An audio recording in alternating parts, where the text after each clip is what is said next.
You worked on a commercial that's now called the incest Folgers commercial. Yeah. Yes, right? Sorry, we'll scratch the Folgers part. But I just watched it. It was like, oh. Yeah. Did you watch the actual commercial? Yeah, just now before you walked in. Yeah. No, I was running camera for commercial casting, like a commercial casting company. When I first moved out here, I got a job doing that. And I just I ran the auditions, like all the first calls, and then I ran the callbacks when the director was there. And then it has just had this weird, now 15-year life of being like the incest commercial. And then GQ or Vanity Fair did like an oral history where they interviewed the director, they interviewed me, they interviewed the ad agency. Kidding. Yeah, like they even interviewed people who were like erotic fan fiction writers who had written some stuff based off that commercial. And one of the people, I was like, that person just has to be a real writer, or not a real writer, but they brought up this idea of like, well, why do you think the brother went to the Peace Corps? He was trying to get as far away from his sister as he possibly could. He knew that this was untenable. Like the idea that this person was writing that history into it is incredible. God, I hope they got work afterwards. They were good. They're just, good. Off base. But Yeah. Just, go more mainstream. Okay, I'm going to start with a conversation killer. Okay. You're my favorite kind of actor, and you know this because I stalk you at every event we've ever been to at the same time, usually some award thingy.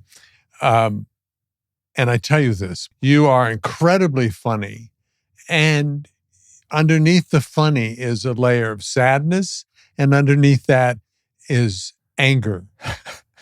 And I just fucking love that danger that you bring. And watching you in this second season of Nobody Wants This, you were so leading man in your kind of relationship with your sister-in-law. Is that? Yeah. Who would be? Yeah. Justine. And you're just a really wonderful actor, and I admire you hugely. This immensely flattering. Flattering implies not true. No, it was a good compliment because it's true. Thank you. Yeah. It's something that like very specifically to like last season and then I think into this season is the opportunity to, I mean, like, I'm sure we all feel like this. Like, there's always that part of an actor who's like, I can do anything. You know what I mean? Yeah. Like, I want to be versatile. I want to be able to be thrown into things. And sometimes you get thrown into things and it's like, oh, actually, like, maybe that wasn't the thing, that maybe we found the one thing you can't do. And it is, I will say, nice that I'm very happy that I've been able to do a lot of different things, sort of big or small or dramatic or funny. I've been very happy with the career that I've been able to have to this point. And one thing that I really do like about, just to your point about this second season and then even going into the third, that I've played a lot of like very public odious people. And I think it's a cool thing and an opportunity that I value, that there could be a scene in which I kiss someone and that would be looked on as not disgusting. And you know what I mean? I feel like a lot of fucking weird parts that I've played before, sure, like if that happened, the intended audience response would be like, oh God, you know what I mean? Intended, yes. Intended. Yes, of course. And this is, I like that the creative team behind this show is like, well, what if he did that and it wasn't gross? It's a great opportunity, I think, for an actor. And it's so smart, by the way. I mean, look at Humphrey Bogart kind of thing. There's so much that's not leading man about him except what he exudes, that confidence, that, and he played villains forever. Yeah. No, you're a very cool actor, Thanks, Timothy. man. And I didn't even really prepare for you that much because all I wanted to do was hang out with you. Which is very cool. Can I say? Yes. I had the same idea coming into this. Like, this is going to be really cool to get this much of your time. Yeah, because most of the times that we've been hung out have been in circumstances that no human being should ever hang out in. No. You know, like we're all in such a weird headspace in those things. Yes. But I have absolutely valued every moment that I've been able to speak to you at those, including this last one. We were at the Critics' Choice Awards. And Mr. Nominated. Yeah. I brought that up just for that. Yeah. Actually, you won. I didn't win. No, it's my podcast, and I get to do whatever I fucking want. Yeah. You won. Congratulations. Thank you very much. Yes. I left the trophy in the car. I'll bring it in next time, or if we have a break, I'll go grab it. I remember you have a level of openness and comfort about you that I was able to come up to you and be like, I'm going to run outside for a minute. Ted, it's very great to see you. I'm having a panic attack. And like, that's right. You have that level of like, if there's one person in the room that I can be honest with, it's going to be like my wife, and then it's going to be Ted Danson. I feel like he's going to know what to do. And you were very comforting in that moment, and I appreciate it. That's so funny. Your wife, Annie. Annie, yeah. Yeah, she's got to be cool. She is. She is. She's a well, you have an actress. Yeah. You have an actress wife. I think it can be hard, I'm assuming, to also have a working actress wife in trying to get those two schedules to match up. Yes, you go out of your way to do that, but that I would say is the only hard thing. Yeah. My wife grew up an actress. When she got into the world, when she was in college, or, when she got into the actual life of it, she was like, oh, the life is not for me. Yeah. So she went back to school, but theater was a big part of her life growing up. So she now runs theater departments and acting programs for the public school system in LA. She did that. She was doing that in Chicago when we met, and she does it here. Meaning our contribution to the world, you and me, is in the shadows of what your wife is doing. Very much. Yeah. And it is wild to see the public affirmation difference between, we make people laugh, and that's a great thing. She's working in the public school system of Los Angeles, mostly Title I kids, mostly kids that are under the poverty line, using theater as a teaching tool for everything. And the imbalance in public affirmation for those two jobs is pretty wild. But it's cool. She knows, I think, inherently why someone would choose to do this, even if she's not doing it now. You know what I mean? There's a good balance there. Yeah. Yeah. Wow. And she must see firsthand what arts do to people's ability to soak in education, that they're more willing, they're more apt to be better students because they're excited by something creative. Yeah.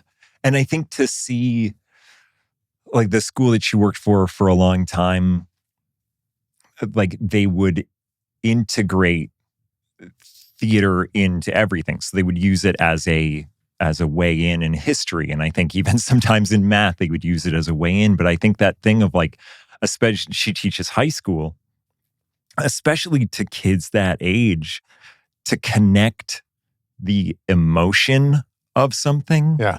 If you can connect the emotion of history to history, yes, it becomes less about dates and facts. You can put yourself there a little bit. Skip Gates. Yeah. Finding your roots. Yeah. That's literally what he's doing. Putting you in history with emotion because it's your relative or your maybe whatever ancestor. It is so smart. Yeah. It's so cool. It's pretty rad. Yeah. Alice Walton, who has the Walton family, and she's so cool. I want to be careful how I talk about it so I don't misrepresent anything. But a very large sum of money the Walton family has. And she started a museum called Crystal Bridges in Bentonville, Arkansas. And it is astounding. It is considered one of the top 3, 4, whatever, handful of museums, art museums in the world.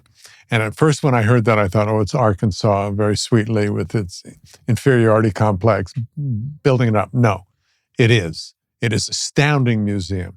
But her mission, besides, being an astounding layout of a museum and the art, it's free to any school kid. She buses them in from all over. And there was this one unintended kind of experiment where one group, maybe the bus broke down, I don't know, but one group of kids from this high school was able to come and spend the day in the museum, and the other group wasn't.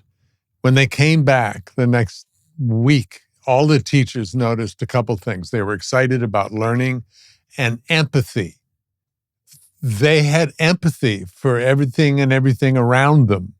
How do you teach empathy? That's just, and what is so lacking and needed in the world. It's just so cool, the arts. It is. And it's better to be famous like we are. But yeah. No. We can. Yeah. Yeah. I feel like that's going to be in the show notes. No, this is noblesse oblige. Yeah. Yeah, if there's anything I think that people should take away from this is that fame is the most important thing. And then beyond that, you have love or family. You know what I mean? But chase fame first. When did you first experience fame?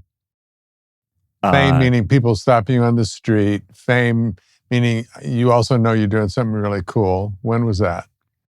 I mean,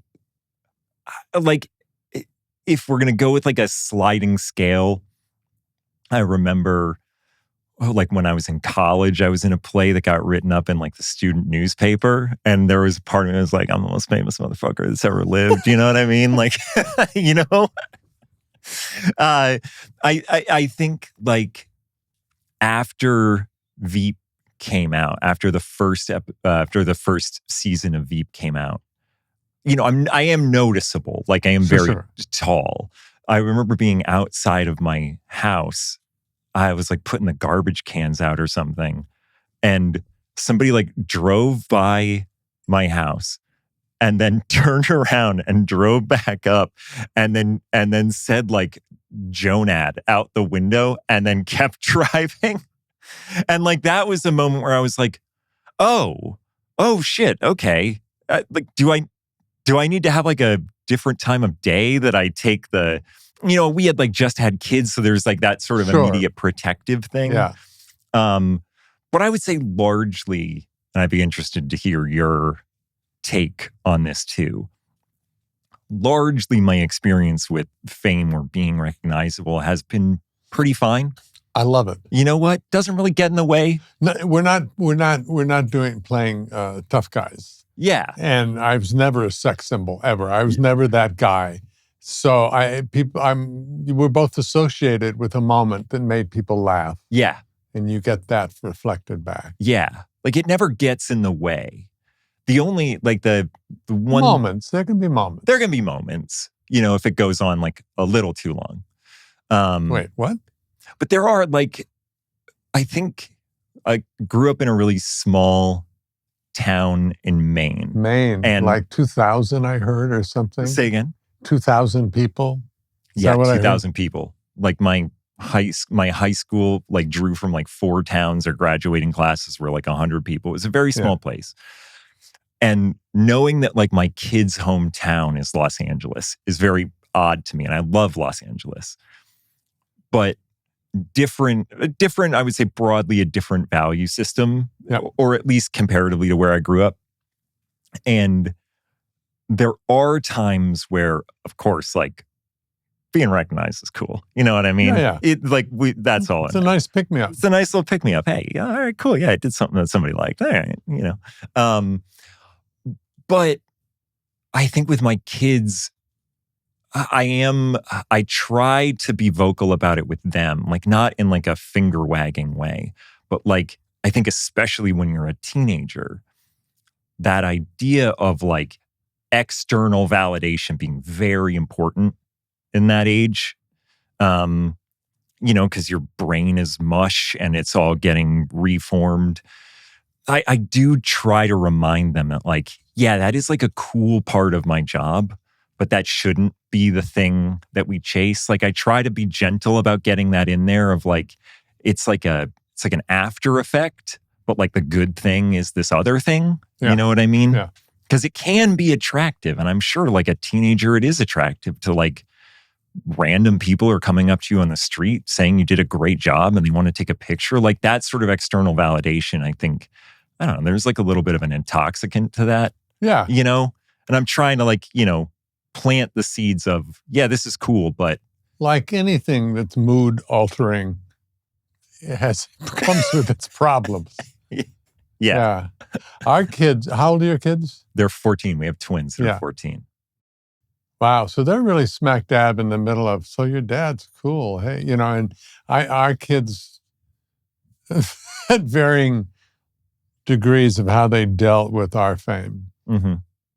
The healthiest was Charlie McDowell, who's now a director.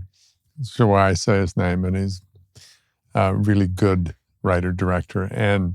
But he, this was back before you got sent links to watch movies as the Academy Award. You know, you were sent, DVDs. And he, very quickly realized that DVD could mean a lot to some young teacher teaching me math who can't see these films quite yet.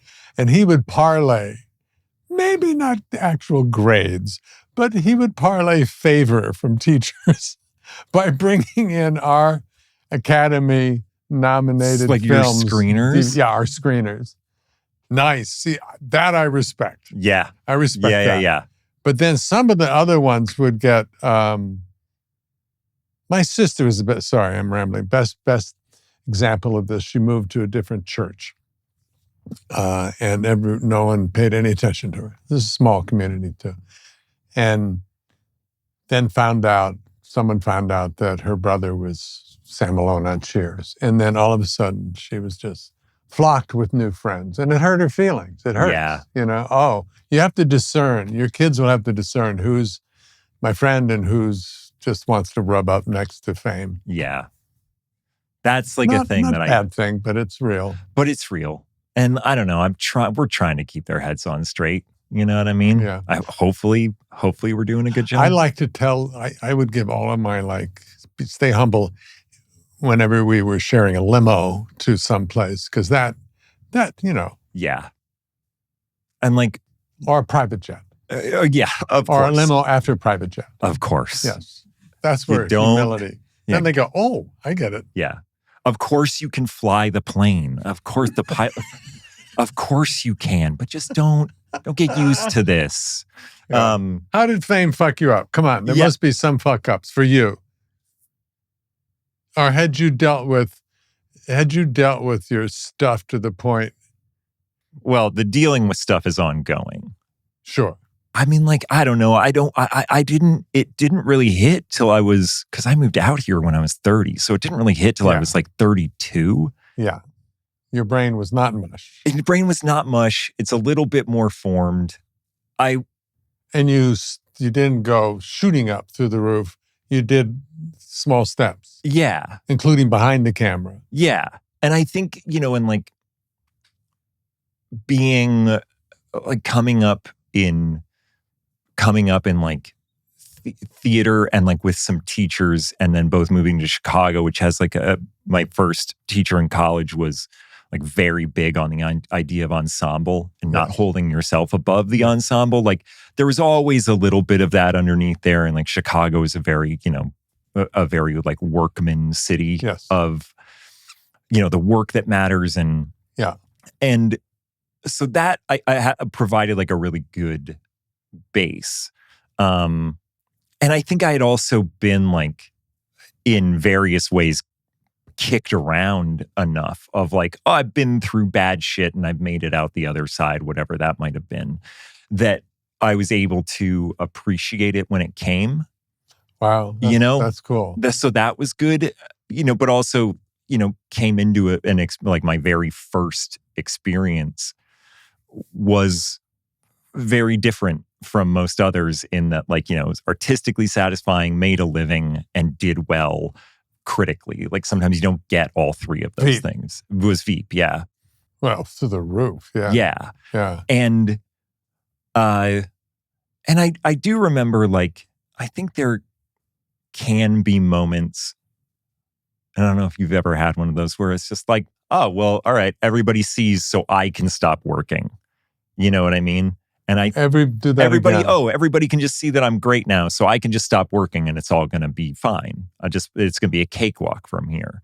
And there are certain moments where I look back and I'm like, oh, you should have worked a little bit harder in XYZ moments to get further ahead or have had more opportunities, or you should have You're talking now career or not the acting within the episode. You're talking more about career. Yeah. More career stuff, thinking that you get to a certain point and then it's just like off to the races. But then you just look around and it's like, oh no, everybody just has to keep grinding no matter how big they are. Yeah. Did you study theater at Stanford? No, fell in love with it.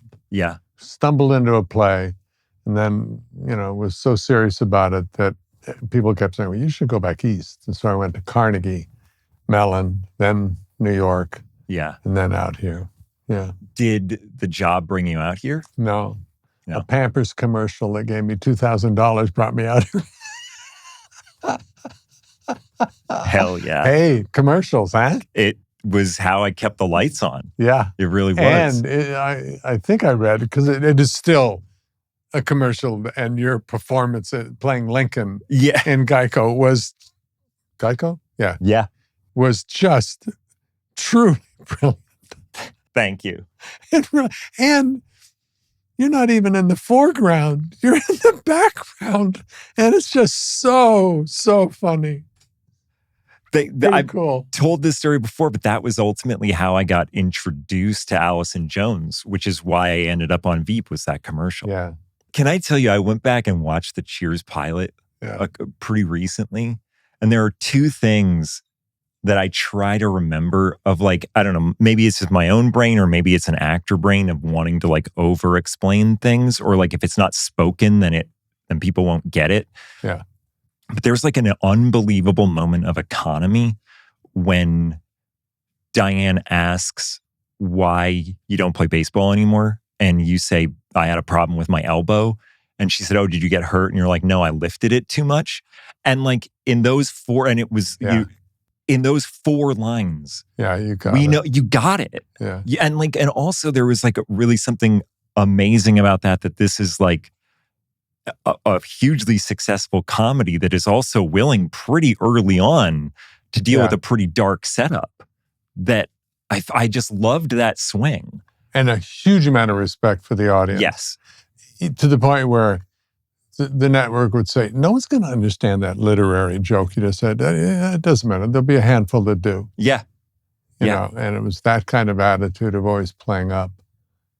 Yeah. Which is something that I do mourn every once in a while. We still get it. We still get things that have more respect for audiences, but I feel like, I don't know, maybe everybody goes through this where every once in a while I am just like, treat them with more respect and they'll live up to it. You know what I mean? Fear. Yeah. The fear. Fear, and everybody goes, all right, you have two chances. By episode 3, you're either on or off. Yeah. It's crazy. The other bit that I loved was Coach when he answers the phone. And then I can't remember his real name, but then he like asks everybody. Ernie Pantuso? Yes, that's you, Coach. Hello. Speaking. And then he's speaking. And you got him. And you've got him. And again, like the economy of that is like, I watched that and I'm like, man, I would have put too much fucking sauce on that joke. I know I would have. And he just speaking is the most dead on delivery of that joke that is unbelievably funny. He was such a sweet soul. Yeah. There's not a bad acting trap. There's not a human trap that I don't fall into. And it's certainly not a bad actor trap that I don't fall into. Every time I start something new, I'm going, couldn't this character have a scar and maybe an eye patch? Because then I could play the shit out of this. You know, oh, Sometimes though, it's like, I'm trying to think of like what the analogous thing would be, but every once in a while, I think it's okay, or at least I like to think it's okay to keep the scar and the eye patch in your head. yeah. Because there's bound to be one where it's like, scar and eye patch might Yes. really work. This might be the one. And then you get to do a scar and an eye patch. You know what? Like, we can't like shove them Give away our forever. dreams. Yeah. Yeah. It's gonna happen one day. I like to sometimes play scenes as if I was stoned. And that somehow loosens me up completely. It's like, oh, not actually stoned. That would be a nightmare. I once got excused from a film. I was doing something with Glenn Close. It was called Something About Amelia, a very serious piece. They wrap me. I go back to my trailer and go, oh, what the fuck? And light up and have a Coke. And then knock, knock, knock, knock. They need you on the set.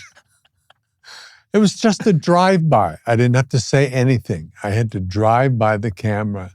And I was so paranoid. Yeah. I could barely move. I don't. Yeah, that's Did not it work? a Did it drug work to out? me. No, they had to cut it. No, Yeah. no, I don't know. I have no idea. But hey, let me bounce around. Yes. I listened to Dax Shepard because he's so good at what he does. You and Dax were on this particular one I was listening to. That way I can steal it, just slightly reword the question that he asks you, and then I seem like I'm almost as good as he is at podcasting. It's great. And it'll give me another crack at being better at the answer. Yes, very good. All right, let's talk just for a second about ADHD. And we don't have to talk about other than you have it or experience it or deal with it or whatever. My question was, when I was listening to you both talk about it, would you credit any of that as, let me just set this up a little better. Yeah. I'm in acting class. My wife just says she wants a divorce. I'm heartbroken, but part of me goes, this is going to be great for acting. This is going to be really good. I can use this divorce thing. Has ADHD ever served you as an actor? Because there is a dangerous part listening to you talk about having ADHD, a compulsive or out of control feeling. Your acting has that sometimes. I don't know where you're going to go, which is wonderful. I think to your very God, if you had not said that specific thing, I would never admit to this. There was one time I was going through a breakup, not with my wife. We are still together. I was going through a breakup, and I do remember. And this is like the most fucking self-serious actor bullshit ever. It's horrible. It's awful, and I'm a terrible person. Yeah. But I remember going through that, being like, remember what this feels like. Yeah. And now I look back on myself, I'm like, what a dickhead. And this person had every right to be like, whether or not they knew, whether or not she knew, she made the right choice. Because in that moment, I don't know. We'll see. Some people would call it self-absorbed. I think it's just being a caring actor.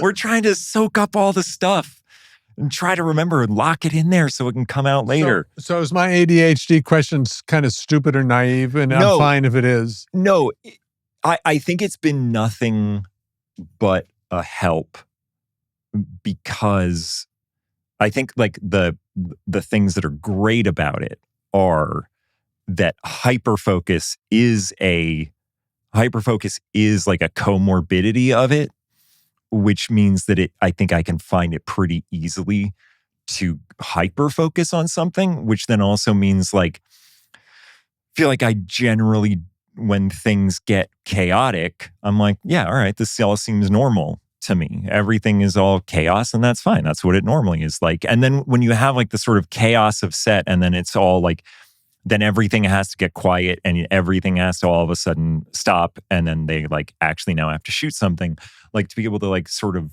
hyper focus on that moment and block out all the other stuff is actually something that I think pretty good at, just because it is something that goes along with it. I also think that there is like all of those things that go along with it, of like your propensity to daydream and like an underlying creativity, or your brain just working in I a didn't know different, about the daydream part. just like your mind wandering. And like one of the reasons I was not a great student is I was like, make this more interesting. And, or if not, I'm going to make up my own thing. Yeah.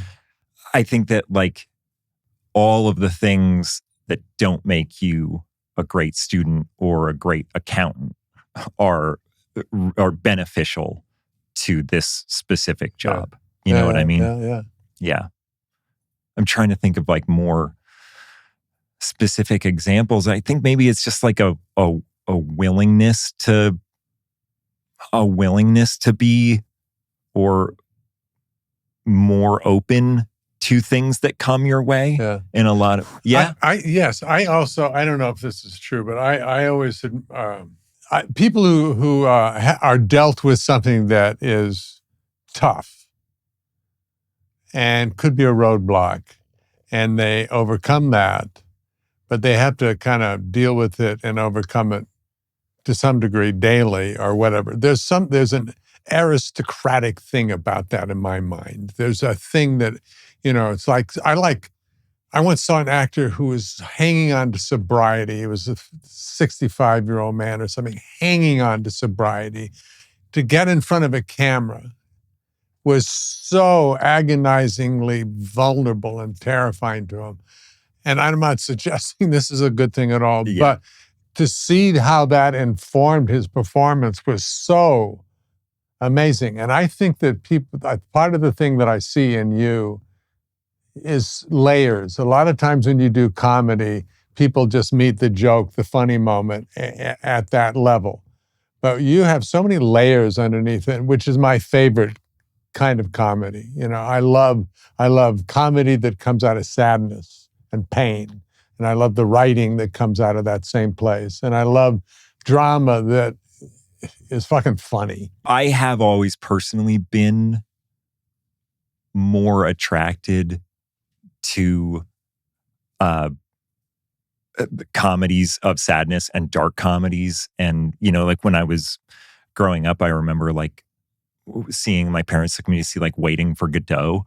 And I think I was like 7th or 8th grade. And I was, and for whatever reason, I don't know that I could tell you even now what the play means. But I know that when I was sitting in front of it, I was like, oh, this all makes sense to me. Yeah. Whatever these guys are doing, this makes sense to me. And so I've always really been, and again, like ADHD, like there's, I've said it before, I've been reasonably open about it, like long history with depression and all of those things. So I think it's like the being open to chaos, having gone through those things, you have sort of touched them, and to be able to be like, oh, hey, I was down bad there for a minute. What was funny about, what was funny about that though? You know what I mean? Like, and to be able to try to. All of life is available to you. I respect that in Dax too. Dax says that, sobriety and A+ personality and ADHD and all that stuff. But he has the level of you being able to be truthful and not just skipping along the good stuff. It gives you so much depth. Also, I imagine some people come to you because they can see that you've experienced and can hold both. Yeah. The fun and the scary. Yeah. At the same time. And that's really cool. And those are the best people, like that can hold both of those things. Yes, I agree.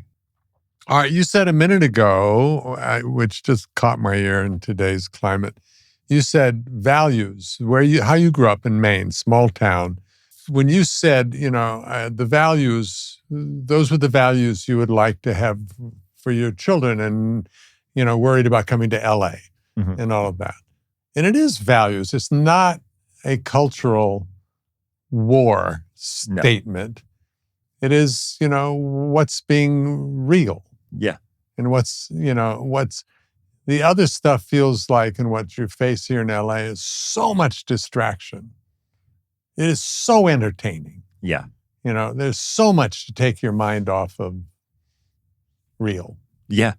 I think one of the big things is like my dad, like, for where I grew up, had was able to like he built like a little studio under our house, and we had like a middle class, very comfortable upbringing. But like I also was like going to school. Like I'm very much anti-gun, but I'm not anti-hunting. Yeah, because there were families in our community that like hunting was a big thing because deer got them through the winter. Yeah, deer got them through the winter, and it was a very real thing. And just like that idea of like, I guess maybe Los Angeles specifically, the way that Los Angeles displays wealth specifically, there is that part of me that I've just like, it's not for me. Yeah. And I don't think it's real. And to like put those up as the thing of like, oh, well, that's where I have to get to. Yeah. Like, I don't want to do that. And so trying to like trying to teach them that like, if you want to earn money, earning it is part of it. Like actually putting in work is a part of it. It doesn't just come to you. Trying to teach them the value of like us, like as a person who like started working when they were 15 or, had my first job when I was 15, being like, that does mean like your own freedom, your own like putting in the work actually then does, I don't know, trying to put that stuff out there too, but just like, I don't know, being nice to strangers, assuming best intentions, which is very Midwest, which is very rural. Yeah. Like don't throw trash onto the street, like, if my kids would sometimes they would pick up something that they found, and maybe this was too harsh. They would like pick up a piece of trash and then they would throw it down. I'd be like, pick that up. And they were like, but I didn't throw it down. It's like, well, you picked it up and then it became your trash. Yeah. You know what I mean? Pick that up and throw it away. Yeah. Like that sort of thing of like, that like I grew up in like a real small community.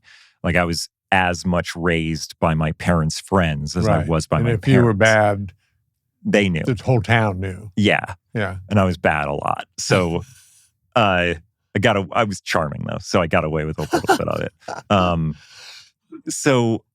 But that idea of what you do affects the people around you. And that doesn't mean that you can't do anything for the risk of it affecting anybody else, but it's just being mindful of how much that might affect somebody else. Be mindful of, if you throw that down, somebody's going to have to pick it up. Yeah. Turns out we are our brother's keepers. Yeah. Turns out. Yeah. That wasn't just some bullshit that your dad decided to say. Yeah. Yeah. Did your wife grow up the same way? She did. Yeah. She grew up in the burbs of Chicago. Again, like very Midwest. My parents are from Michigan and St. Louis. So like very Midwestern ideals, even though I grew up in New England. But yeah, she grew up the same way. And in fact, like there are some times where I am like, hun, you got to stop thinking about other people so much. Like you got to like, all right, this one, like you just need to like take a minute for yourself here. Yeah. I think she can tend to like take on too much of that. Right. Yeah. So it's like finding the balance of like emotionally healthy, but also stewardship. Tell me you didn't introduce me to your wife and I forgot. Did I meet your wife at the... You may have met in passing on one of those nights. You're being very kind. But I mean... No, I'm so self-absorbed with those things. Yes. It's all a facade with me. It is a headspace that nobody should ever be in. And it pummels you right into your ego. Yeah. It's horrible. Yeah. I mean, really, it's lovely. It's lovely to be honored, yada, yada, yada. True, absolutely true. But it throws you into the worst part of yourself. It has nothing to do with acting and your job that you love. Yeah. I know it's a part of it. I know it's a part of, I mean, like, especially for Veep. And like, I know it's a part of it. And I know that like being able to like, the show got nominated for Emmys. Julia won, I think 6 of them. No. Like Tony won, Tony got nominated, Matt got nominated, Anna, like that all is a great thing for the show. It brings more people to it. I would love to be like one of those recluses that, that never speaks about the work, or you know what I mean? That would be really cool. I don't think I'm going to ever have the ability to be that person. No. Because I think you also have to decide to be that person the day you start. Yeah. You can't pivot to being the recluse. Okay, I've been nominated and lost 12 times. I'm out. I'm out. I'm above this. Yeah. I never cared. Yeah. So I understand why it's there and the importance of it, of like getting people to the work. But yeah, it has nothing to do with the actual job. And it's like one that I'm very uncomfortable with. Like the only bummer, I didn't win. Ike Barinholtz won. Awesome. Fuck him. Although he is coming next week. Love him. Love him. Love him. Yeah. But you can motherfuck him a couple times here today. No. Just he's fuck him. We'll cut that out later. I was like a very deserving, honor to be nominated, was both so relieved I didn't have to give a speech, and also I felt I had come up with a pretty good bit for the speech. And I was a little bummed out because I liked the bit. I really liked the bit. And I was like, and just also in that performer way, I was like, man, if I could make this room laugh, that would be pretty cool. Because all they hear is the roar of their ego in their ears, all of us, because you can't hear a fucking thing. It's the toughest room to make a joke. Yes. And if I could have somehow gotten a bit out there that worked, that would have been really happy. Whenever I have to write a speech or introduce or something, I spend 99% of my time looking for a joke for the beginning. Mm-hmm. I have to have a joke for the beginning. And if there's laughter, everything else is fine. I'm actually dealing with that right now because you are. You're about to. I'm about to go give the commencement address at UMaine, which is something that I agreed to do, thinking, oh, that's cool. Yeah. Yeah, what a great idea. That's flattering. Wow. And then I actually sat down to start writing this thing. And I was like, I should have never agreed to this. This is a nightmare. They're going to kill me. They are going to. Those punk, no good kids don't. Yeah. I'm old.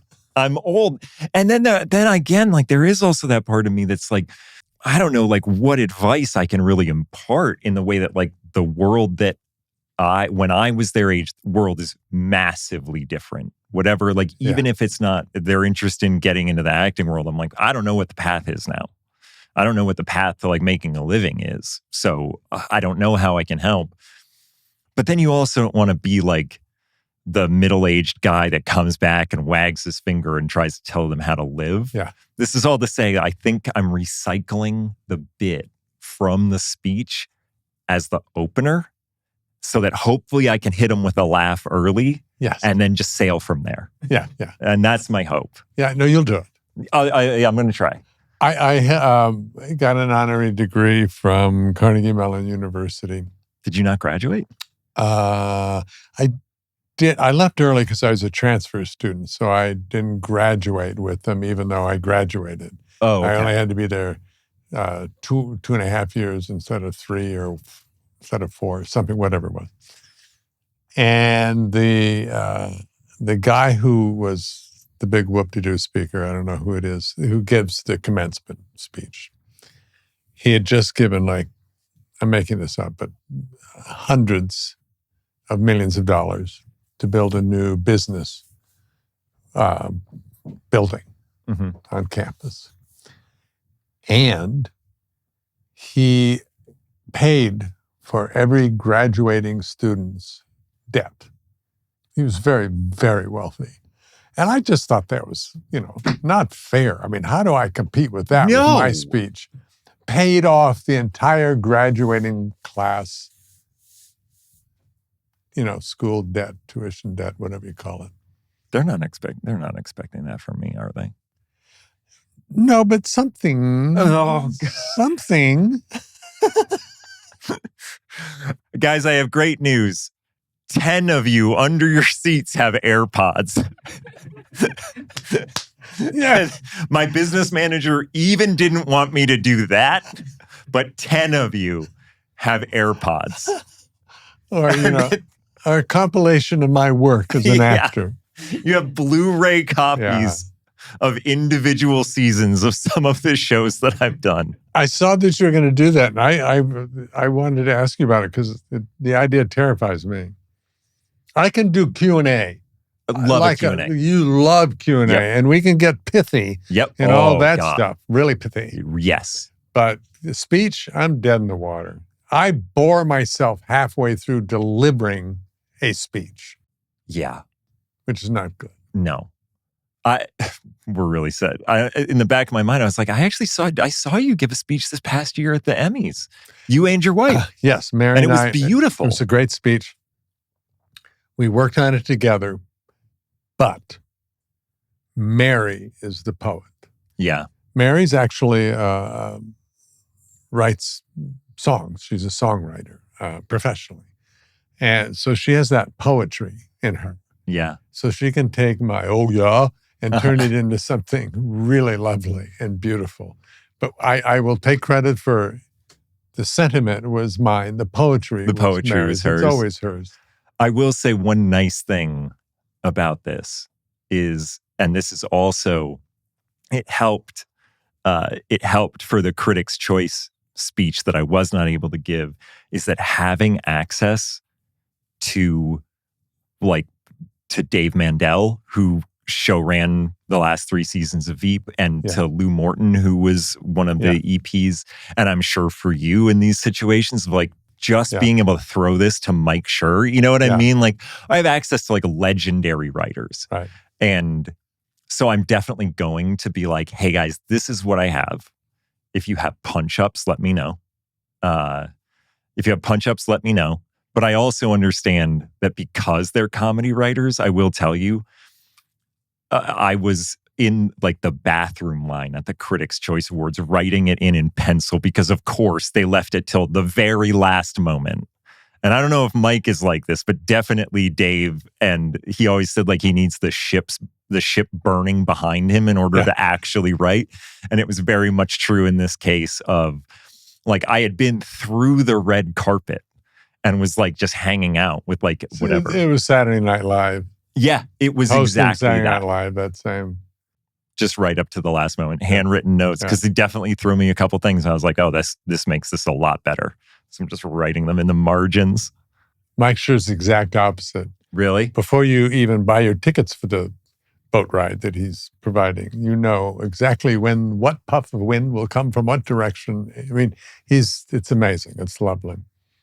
Magic wand. 10 years from now. Mm-hmm. Where are you? What are you doing? Do I sound like Barbara Walters? I hope not. I feel like some days I'm turning into Barbara Walters. You know what? That maybe isn't a bad thing.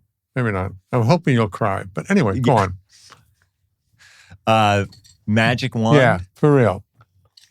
I'd like to be splitting time between Maine and Los Angeles to be able to like see my family out there a little bit more and like doing like, you know, most of the spring, summer out there. Cause I do miss it.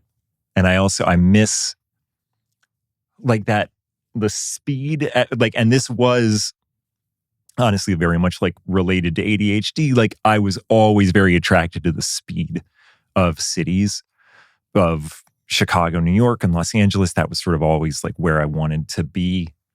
And I did not appreciate what I had there until I have now, as an adult, gone back, and I'm just like your chest actually like releases a little bit of tension. I know what you mean. And I don't want to do it forever. I wouldn't want to like move back full time because the sun goes down at like 3:00 in February, and you're in the middle of the woods, and it's depressing. So I'd like to split time. And have a career that would allow you and to have a career that would allow that. And I'm like, and when it comes to like career magic wand, you're doing it. I mean, like I've been really lucky. Yeah. If I can like keep the train on the tracks and keep doing stuff that I like agree with artistically, that lets me keep the lights on with people that I like. You will. I hope. No, you will, because you love being an actor. You love going to work. You love ensemble. you love good material, you've proven yourself, and you just will. And I was thinking about this recently. Like, I like the idea of still chasing, doing something when it's done, big or small, somebody's like, oh shit, I didn't know you could do that. Yeah. You know what I mean? Like, that's still pretty cool to chase. 78, haven't done that yet. I feel it's part of what makes me want to keep going out is, no. I haven't really done it yet. Wait. Can I tell you, we had to film a scene because we're in production right now on Nobody Wants This with your good friend. And we had to film a scene that was sunrise for sunset. So call time was like 4:30 a.m. because we had to be rehearsed and all set up for like when the sun was in the right spot. And I was I was done with work at like 8:45. I took the best nap of my life in a trailer, waiting for a table read. Like the last two table reads were going to be at like lunchtime at like 11:15.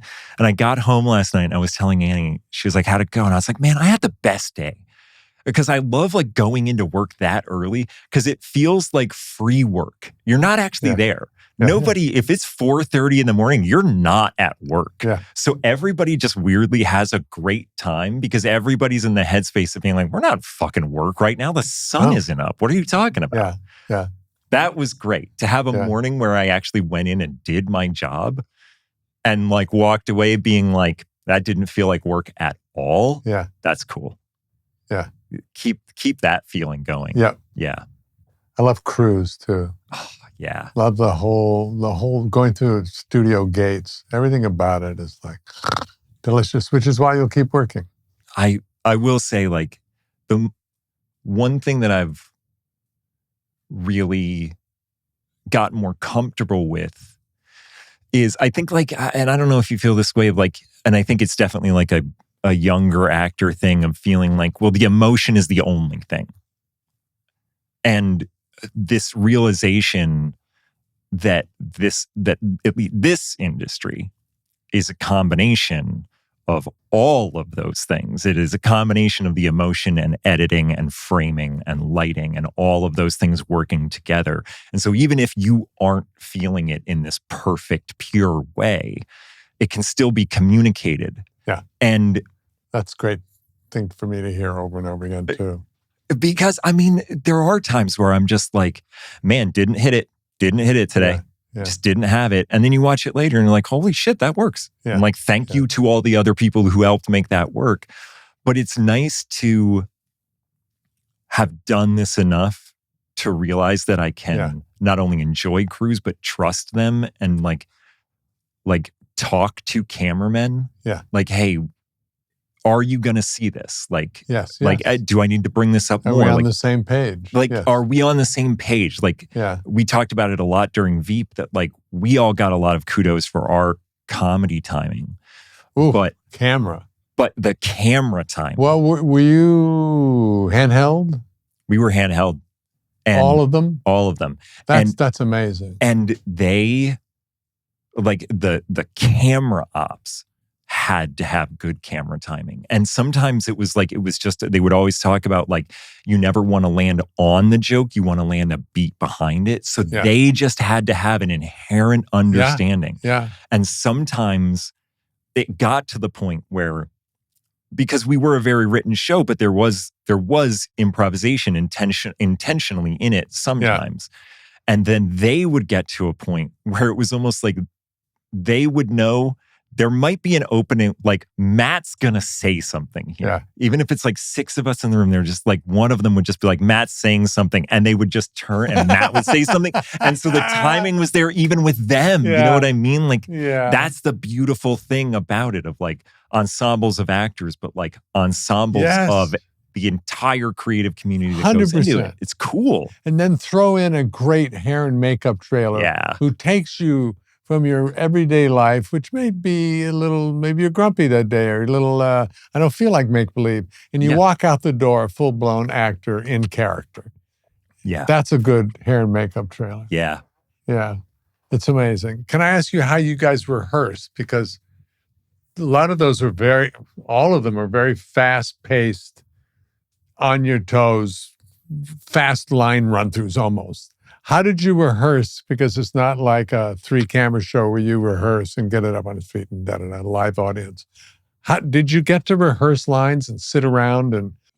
We definitely did. We actually had like and again, this like sort of, I'll say two things about it. Number one, it really spoiled me because this was Veep was my first big job.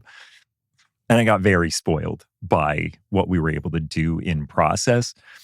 But like we would have, when we went out to Baltimore to shoot the pilot, we went out a full week early and we had 5 days of rehearsal, which was more like script workshopping. And that felt very comfortable to me, like coming out of theater, like that felt like something I could contribute in. So we would have like script workshops. The writers would be there. They'd take notes. They'd go away. They'd write them in. And then we would get new pages. And then on Saturdays when we were shooting, we would go on stage to be like, well, let's work this out. Let's work these big scenes out in the space before we're going. Who called that rehearsal? Production or actors? Armando, like production. And so what, like from from day one, in a great collaborative way, actors and writers had a dialogue between them. And some stuff didn't work and they wouldn't put it in. But we would play reporters. We would play like to throw stuff off Julia. It was basically just like Julia's in a situation. So Matt's playing the Joint Chief of Staff. I'm playing a reporter. Somebody's playing a janitor. And we're just trying to fuck up Julia's day to see if anything comes out of that. And then it was a chaotic show. We would sometimes get 12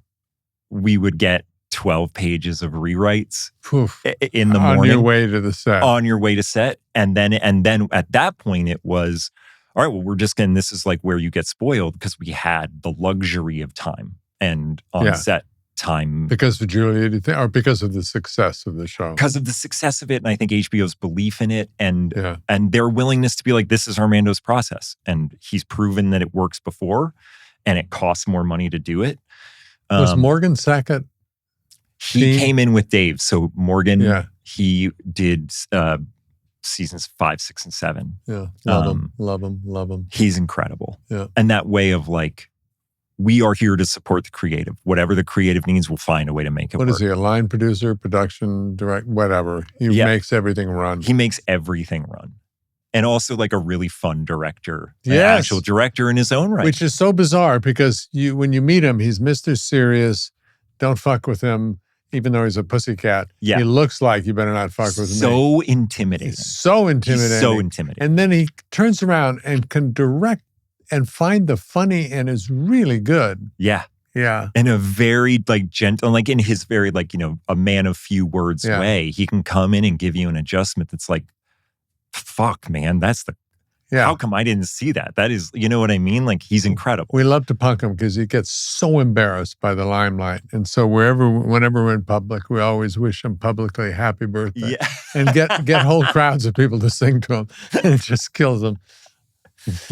So we had this like insane rehearsal process that then again goes back to 12 pages of rewrites. Like, we got to get that up and on its feet. And like a lot of times we're shooting like 18 pages in a day. So like, that's not the only thing we're doing. We got to deal with that other scene later. So your hours were fungible. Were fungible. They were long and chaotic and we were up and down a lot. But like that, then again, that comes back to ensemble of like, we all knew that like if I dropped a line, Tony was going to figure out a way to feed it or keep the scene moving. Yeah. Tony Hale, like love him. Incredible person, incredible performer. And like that was just kind of like at the heart of it. I will say that like somebody reframed something for me a couple years ago that I really liked because I would say that like I would go on to other sets and I would be like, Veep taught me some bad habits of preparation, which was I had mostly only been on the Veep set and it was changing all the time. And then I would go on to other sets and I wouldn't really prepare because I would think, oh, we'll work it out. We'll work it out. And then you go there and they're like, no, that's what it is. Like we might alter a couple lines, but like, no, that's what it is. And so then I'm like furiously learning it because I just assumed that everything changed all the time. And I kept saying that it taught me bad habits. But they reframed it. They were like, you have learned good habits for the job you have. And I loved that. Because I think I do have a tendency to be more negative about stuff like that. It was my inability. It was my failing or whatever. And then that reframing, I really liked that. Sitting here, I have just an ounce of anxiety, for real actor anxiety going through my body, because I'm about to start something, a new show on Apple with Elizabeth Banks. And oh, cool. Great cast shaping up and all that. But here I keep talking to actors about acting and I'm going, fuck, I have no idea if I can still do this. I don't know. What about, am I at that brittle age in my brain where knowing the lines becomes the only important thing? Oh, please don't let that be the case. You know, all these kind of aging fears. And the material is so much fun that my next thought is, don't die, Ted. Don't die.